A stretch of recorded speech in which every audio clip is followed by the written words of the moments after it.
Hello everyone, আমি পুষ্পিতা। ভালোবাসা আর যত্নে ভরা মিনি কিচেনে সকলকে স্বাগত। ছোটোবেলায় এই ছোট্ট রান্নাঘরগুলোই ছিল আমাদের সবথেকে প্রিয় খেলা। আর আজকে সেই স্মৃতিগুলো আবার আমার এই মিনি কিচেনের মাধ্যমে ফিরে এলো। মনে আছে ছোটোবেলায় মাটি, তারপর পাতা, আরও কত ছোট্ট ছোট্ট জিনিস নিয়ে আমরা রান্না করতাম। আজকে সেই শৈশবকেই আবার একটু আসলভাবে একটু ছুঁয়ে দেখার চেষ্টা করলাম, মানে যেন আমরা সেই খাবারগুলোকে খেতে পারি। তো শৈশবে যে খেলাগুলো আমরা করতাম, সেই খেলাটাই আজকে বাস্তবে একটু মিনি কিচেনের ফিরে আসার চেষ্টা করলাম। আজকে আমার মিনি কিচেনের রেসিপি হচ্ছে লুচি আর আলু ভাজা। সেটা আমাদের সকলেরই ভীষণ প্রিয় খাবার। তো আমার মনে হলো এই প্রিয় খাবারটা আজকে মিনি কিচেন দিয়েই শুরু হোক। শৈশবের এই স্মৃতিগুলো না কখনোই মানে পুরনো হয় না। তো যত দিন যায় ততই আমাদের যেন জিনিসগুলো আরও আঁকড়ে ধরে থাকে।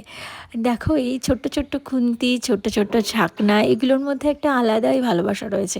লুচিটা আমি আজকে যদিও সেরকম খুব একটা ভালো ফোলাতে পারিনি। আর এখানে হচ্ছিল আলু ভাজা। খেতে কিন্তু বেশ ভালোই হয়েছিল।